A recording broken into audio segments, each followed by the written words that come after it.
The vacation home at Lake Jewel in Florida that Nancy Aspinwall and her husband owned was a popular place for their son's friends. On March 4th, 1990, a group of them gathered hoping to go swimming or water skiing, with no idea what the day would bring.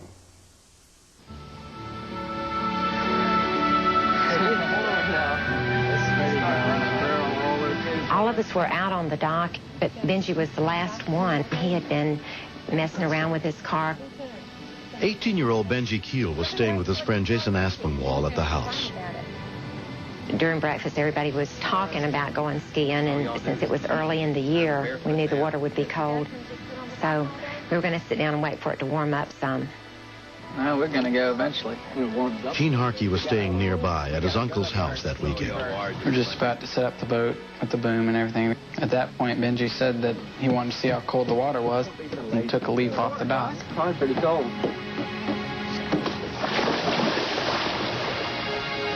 The water looks too cold to be jumping in there. I'd rather ease in that water than jumping like that. Why is he just laying there like that? I thought, well, he's just playing or seeing how long he can hold his breath, maybe. I'm trying to get one of us to jump in after him. He's just relaxing. But then his body went down to the bottom of the sand. But y'all look at him. I said, something's wrong with him. Y'all, he looks like he's hurt. Jamie, y'all get think him. he's hurt.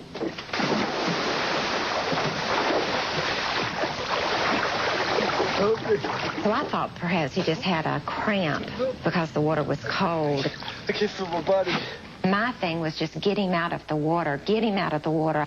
Dial 911. I told him not to take him out of the water because if you moved him the wrong way, it could make things worse.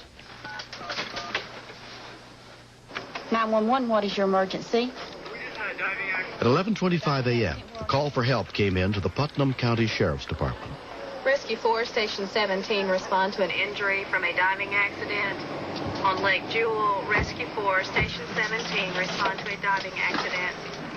The nearest medic unit with the Palatka Fire Department was immediately dispatched to what was described as a diving accident, but they were 18 miles away. First thing that came to my mind was to put him on something flat and not move him much. And the first thing I saw that was large enough to go underneath a person was the surfboard. Because the surfboard also floats, it was an excellent thing by chance. All right, get up on the board. Come on, just be calm, Benji.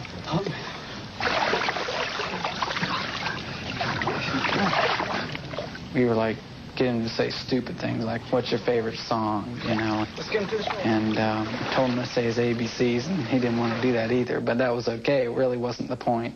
The point was to keep him conscious and aware of what was going on. The Aspinwalls had a safety collar around the house for water skiing competitions. Just a little bit. They carefully put it on to try to immobilize Benji's neck. Okay.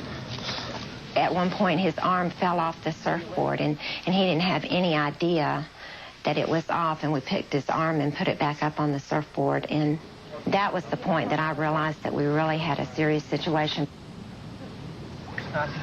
Off-duty paramedic Jim Passwater had heard the dispatch on his pager. What happened? He said he was not hurting, but he couldn't feel anything. Feel me touching your legs? No. Feel that? Your leg? No. Right away, I realized that he had some type of a cervical injury or spinal injury. Just exactly what needed to be done. Don't move him. Just leave him right here until we get some extra help. All right, we got the telephone here? I just felt that this boy really needed some attention from a trauma center. I felt that he needed more care than we could give him here in Putnam County. The Trauma 1 helicopter from University Medical Center was dispatched to the scene. Don't worry. Volunteer firefighters arrived and immediately began packaging Benji for the 50-mile flight to the hospital. You all right? Slide the backboard under. All right. All right. Got a helicopter coming. Just keep talking to us, Benji. Benji's parents, Anna and Daniel Keel, arrived soon after. What happened? They mentioned that he had hit his head on the bottom. He was looking up at me and said, "I'm sorry, Dad." 2, 3. Slow and easy. I knew he was paralyzed, but I didn't know to what extent. With my wife being upset like she was, I was trying to hold it. They brought him up on the stretcher, and I went over to him and I knelt down on the ground, and he looked up and he said, "I'll be all right, Mom. I'll be all right." He always tried to console everybody else. It was like we were the patients, he wasn't. Once we got him up on land, he was almost in tears, telling his mother that he did not want to live like this, referring to being paralyzed from the neck down. Okay.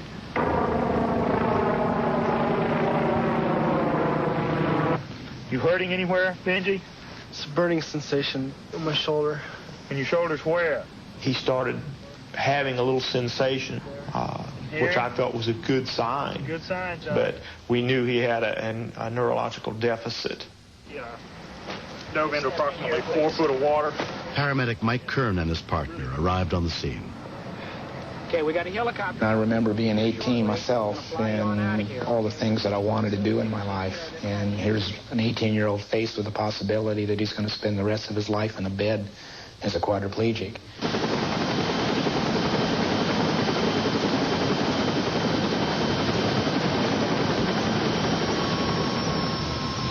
We'll be there as soon as we can, son. It was scary to see my son go in that helicopter, because I wasn't for sure. I just wasn't for sure what was going to take place at the other end, or what we was going to find when we got to the hospital. Benji was admitted to the trauma unit under the care of Dr. Keith Sinclair. He checked his legs. His neurological exam showed that he was paralyzed from the neck down. Push your feet down. But though Benji's neck was broken, a CAT scan revealed he had not severed his spinal cord. The paralysis was caused by severe bruising. Your physical exam suggests that you've got some injury to your spinal cord at the moment. Spinal cord injuries, especially when people are rendered quadriplegic, have quite a high risk of death. Pneumonia is a very big problem, as is spinal cord shock. By the third day following the accident, Benji was suffering from both pneumonia and spinal shock. When we walked in then, it hit us hard, because, we didn't know if he was going to make it. Shortly after we had intubated him because of his difficulty in breathing through his bad pneumonia, his blood pressure dropped precipitously and his heart stopped transiently. Fortunately, there were a lot of people in attendance at the time, and so we managed to resuscitate him very quickly. Within 2 weeks, Benji had managed to recover enough to be taken off the respirator. He had the attitude that he was not going to lay in that bed no more than he had to. Well, I knew then if he got into a rehab center, he would be all right. With extensive rehabilitation, 9 months after the accident, Benji learned to walk without the aid of a cane. People ask me if I'm going to become completely healed, and I'm a little doubtful. I have some problems with my left arm. But I told him, if the only thing I get back is what I've got right now, I'm happy. Because I know what it's like to be without anything.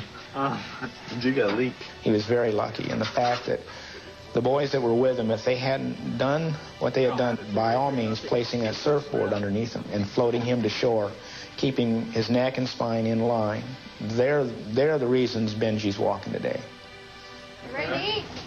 Rescuers and my friends who saved my life, I try to think at night, how can I repay these people for what they've done for me? And there's no way to repay them except for say thank you. If they ever need anything from me, I'm there. There's no doubt in my mind. I would sacrifice anything for them. The dog in my family, man. When I was younger and went to swimming pools, you see the signs, and it says feet first time. If I'd have went feet first, I'd have realized how shallow the water was. Trust me, you don't want to dive into shallow water. Because being paralyzed is scary. It's the hardest thing I've ever had to go through in my life. Hopefully it will be the hardest. It changes your aspect on life. You want to care a little more. If you know somebody needs help, go help. Be a friend if you can. You're giving something back. When you almost have something taken away and then you can give something back and be thankful. And I'm thankful. I'm thankful I got Benji. Because he's my buddy. Every night when I go to sleep, I thank God for what he's given me.